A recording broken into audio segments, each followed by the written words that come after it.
Hey, welcome. I'm Heidi V. My show is Absolute Truth. Thanks for joining me. I am here to serve you, and I want you to know that I really want your faith to grow, and I hope that you're here for that very reason. Hey, listen, we're on a series now, and I want to encourage you need to get parts 1, 2, and 3, because the way that I teach, you really need to listen to the first 3 parts, because that's how you're going to develop your spirit and grow just a little bit at a time. That's the best way to grow in your faith. So I'm just going to jump into part 4. I am a series teacher, and often I will teach in series format, which is kind of like this. You know, line upon line, precept upon precept, here a little, there a little, so that you grow and build your faith just a little bit at a time. That's the best way, because that's the way it's going to stick with you. So we've been talking about how to make the Word of God work for you. And I'm going to show you, as we get to that place, as we get to that step, how you can actually apply the Word. And we're getting there. But there are things you need to understand. So the Bible doesn't explicitly state that sin is biologically inherited through your blood. It does say, though, that biologically sin was indeed passed to you through your ancestors. Okay? So we found out that genetic traits from our ancestors can be passed along to you through the blood or through the genetic traits that are found in your father and mother's DNA. Okay? So when we say pass through the blood, we basically mean, through the genetic makeup of your parents.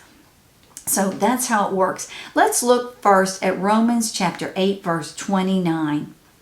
It says, "For those God foreknew, He also predestined to be conformed to the image of His Son, that He might be the firstborn among many brothers and sisters."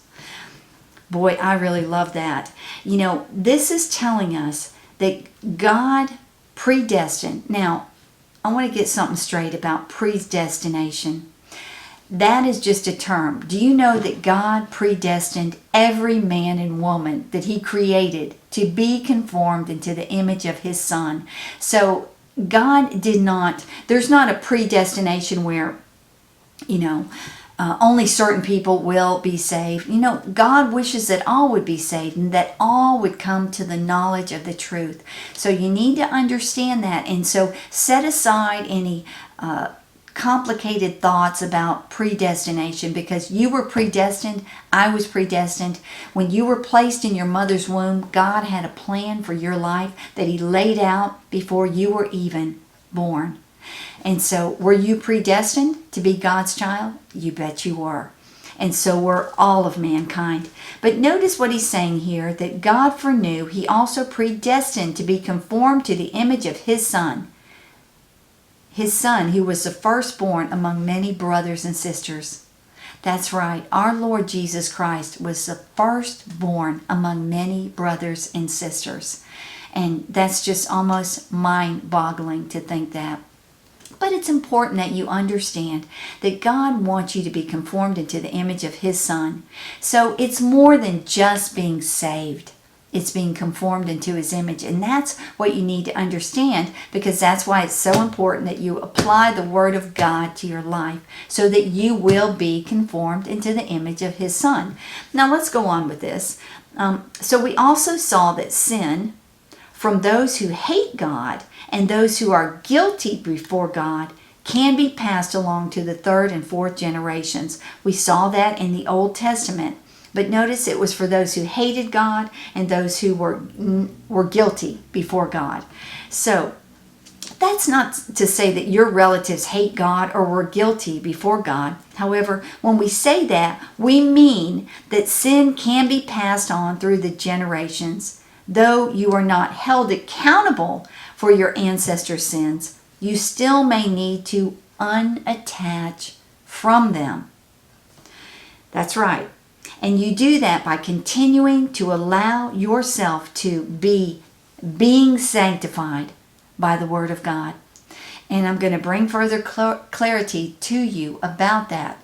But just let's go on and see. So let's look at Romans chapter 5, verse 12 for further clarity. It says, "Therefore, Just as sin came into the world through one man, and death through sin, and so death spread to all men because all sinned. Now, this is very clear. Sin came into the world through one man. So my question to you is, how did sin come into the world? Through one man. And who was that one man? Adam. That's right, it was Adam. So how did sin come into your life? Through one man, Adam. So that's correct. Sin came into your life, sin came into my life through one man, Adam. That's what the scripture says. Just as sin came into the world through one man, and death through sin, and so death spread to all men because all sinned. That includes you and I. Sin spread to all men because all men sinned. And when it says men, it's talking about men and women. So we have all sinned, and so sin has come into our lives through Adam. So the generations of your forefathers also had sin in them through Adam, correct? Yes, correct, through Adam. So my question to you is, what does that mean? What does that mean? That means that you are a product of a fallen world. I'm a product of a fallen world. We live in a fallen world. You are not responsible for the sins of your forefathers, but sin can be passed through the generations and land in your genetic makeup. That's right. Sin can be passed through the generations, and it does land in your genetic makeup. We found that it has landed in your genetic makeup through Adam, all the way through Adam.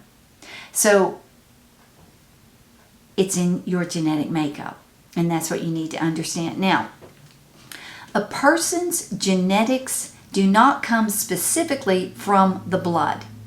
Rather, genetic information is stored in your DNA, which is present in nearly every cell of your body. Not just your blood cells, though there is DNA in the blood. But DNA carries the genetic instructions inherited from both parents and is found in the nucleus of cells. So, science lines up with the Word of God. The nucleus of all cells, the nucleus, the center of activity in your cells is where your DNA is. And sin is passed through your DNA. From Adam and Eve all the way to where you are right now today. Now let's look at Romans chapter 3, verse 23. It says, "For all have sinned and fall short of the glory of God." Now that's pretty simple, isn't it? All have sinned and fallen short of the glory of God. You have fallen short. I have fallen short of the glory of God. Now, that might bring some questions to you, and I hope that I can answer them. But let's move on.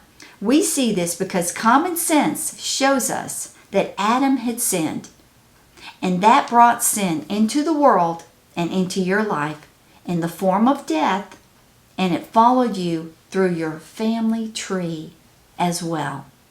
That's right. It followed you through your family tree just as well as it did through Adam.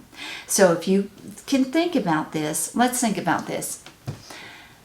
The third and fourth generations of you, that would start with your great-grandparents.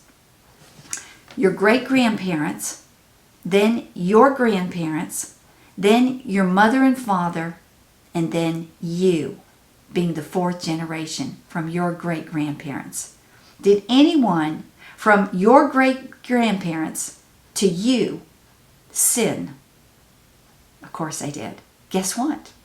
Because Adam had already sinned, there was sin in your great-grandparents, which led to sin in your grandparents, which led to sin in your parents, which led to sin in you. So,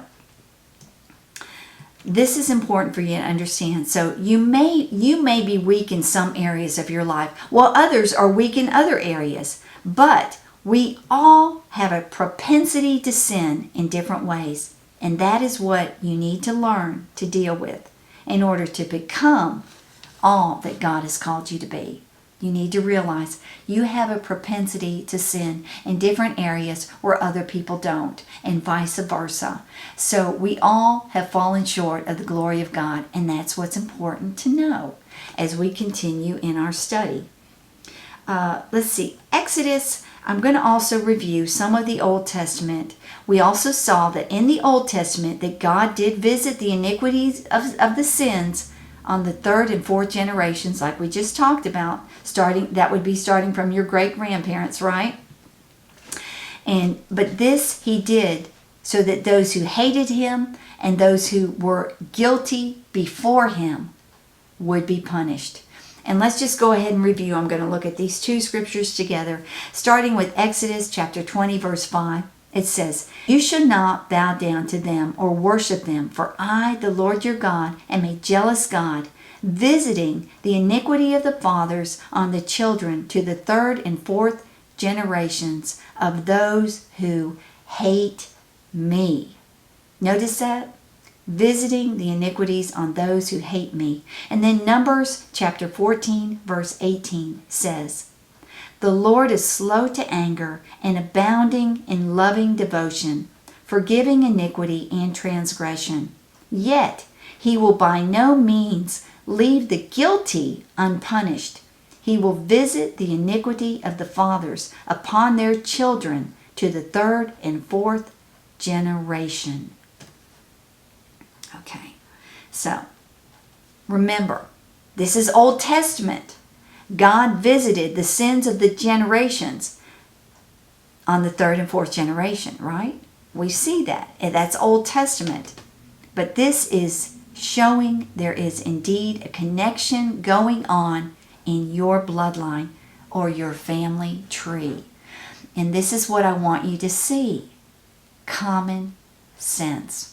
Common sense shows you that though you were redeemed by the blood of the Lamb when you were saved, you still have to be being sanctified and changed into the image of God. And let's look at that. So, the question is, I thought that Jesus redeemed me, right? Yes, he did. But you're still working toward being changed into his image, and that is what we are going to talk about in the next show. So I want you to just get it clear in your heart to understand common sense tells you and shows you through Scripture that you have sinned and you have fallen short of the glory of God. And yes, Jesus did redeem you by the blood of the Lamb. But see, a lot of believers stay in that very position. They say, well, Jesus saved me. And then they go about and just live life like nothing's changed. They don't take the Word of God and apply it. And that's what you're here to do. Growing beyond just your salvation. Learning that God wants you to be conformed into the image of Christ. And you do that by learning how to apply the Word of God to your life. And that's what you're going to learn here. Well, thank you for joining me, and next time it's going to get juicier, so stick around. Please subscribe. I want to be your teacher. I'm Dr. Heidi V, and this is my show, Absolute Truth. And I'll see you next time. God bless.